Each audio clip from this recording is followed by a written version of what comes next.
So tell me more about this guy you met at the concert. Oh, at the concert in the park? No names, just what happened, how did you meet him?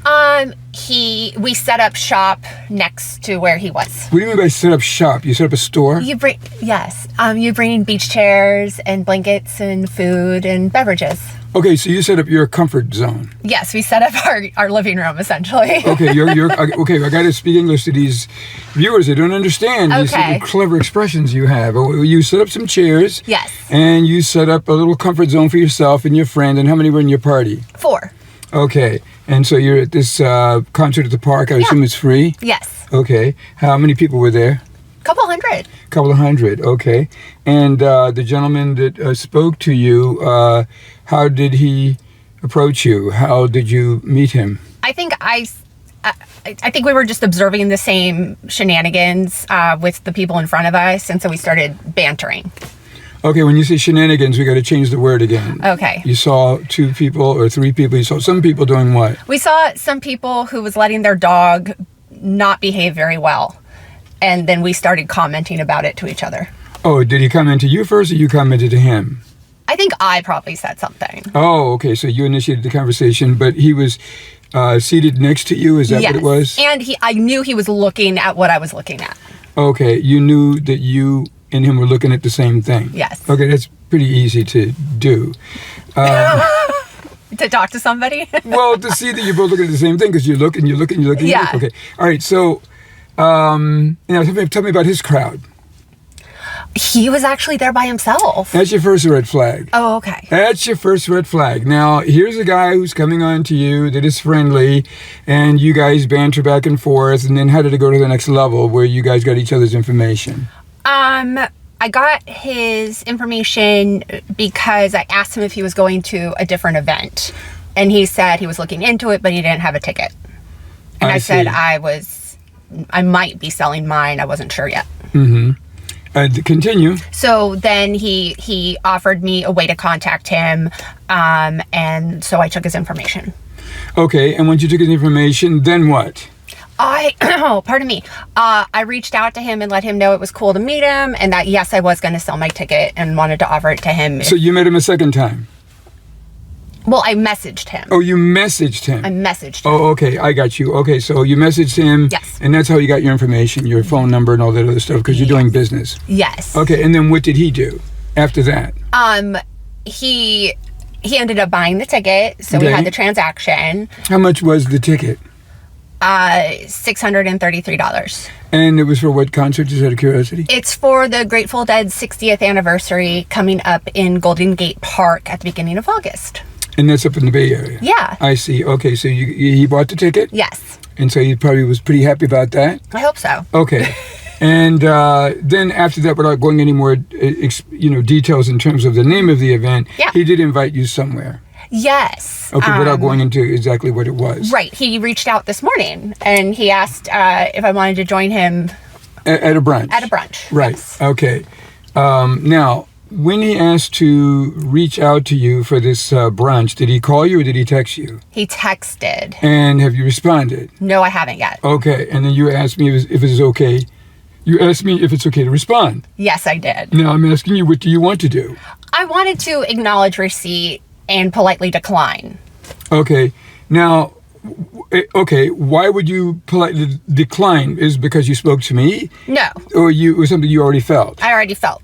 And why did you feel like you wanted to decline? Because I already had things going on. Because you had already things going on? Yeah, okay. I already had plans. All right, but now we've got to change that. You cannot say, well, I cannot go because I've got other plans. Okay.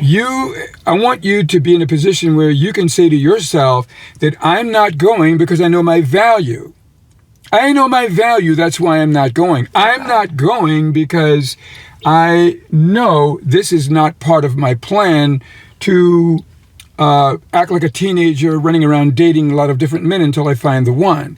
I have a structured plan, and I live by a code, and you don't fit that code. Because any man that's going to take me out must be validated by other people. You're not validated by anyone sitting at a concert by yourself. You probably had an argument with your wife, probably had an argument with your living girlfriend, you probably came up with some fresh air, and now you see me, and you looked at me like some lonesome dove, and you say, okay, there's a lonesome dove, let me make my move on her.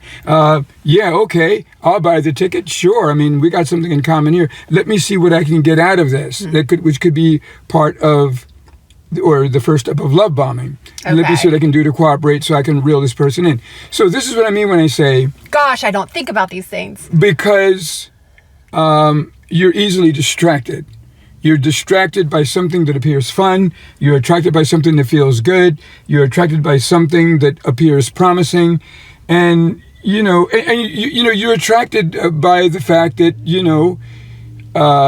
you no longer want to be single. And so when you no longer want to be single, you will be attracted to situations that might be able to pull you out of that. But my thing is not to put you into a situationship, but to put you into a relationship. And it's like I said to you on the phone this morning. I said, if you hire a financial planner and you say to your financial planner, I got a great idea on how I can make some money. I'm going to go to this casino because people do win money there. Well, your financial planner is going to say, I can't stop you. And I know you're going to have fun. I've been to the casino. It's a lot of fun. And you very well could walk out very, very rich. But that is not considered a wise financial planning. It doesn't fall into that category. I don't know of any financial planner that would sit down with you with any amount of money and say, well, first stop is the casino. I haven't heard that either. So I'm glad at least I know that. So a lot of people, when they are seeking marriage, see, if you're out to have fun and you're out to date and you're indiscriminate and you don't really care because you're using men for entertainment like a lot of women do, then it's okay because that's your goal. And my goal is to help you realize your goal. But I don't get the impression from anything you've told me that it's your goal to use men for entertainment. No. And to use men to pass the time. Correct. And to use men as a solution to boredom or any other way, or a body exercise, or whatever the case may be. You're saying, no, I am a woman, and I've made up my mind, and I want to be married. That's a completely different path you have chosen.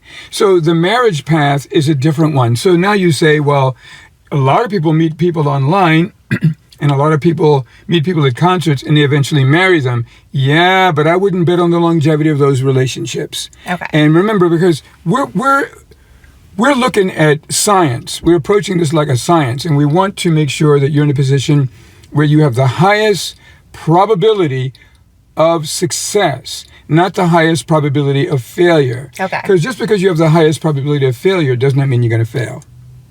Okay. Like a casino is a high probability of failure, but people win. Because there are anomalies, yeah. There are anomalies. There's a thing called luck. There's a thing called advantaged gambling. There's a thing called fixing the machines. There's a thing called, fixing the roulette wheel. There's a thing called, well, we all know what luck is, whether it's good or bad. Okay. And so someone like you, I always like to remind people of the basic steps toward marriage. Okay. Remember, what is the first step toward marriage? Again, if you're single, yes, and you have no man on the horizon, no one that you could really say you have an emotional connection with, and he has one with you, you now have to do what? What is the first step? Meet people. Okay, you have to meet people. Yes. Now, what does it mean to meet people? To say hello. Yes, you can say hello to someone. Interact with them. Okay, you say hello to someone. Introduce yourself. Introduce yourself, or someone can introduce you. Yeah. All of those are good definitions of meeting someone. But now here's the next question. Okay.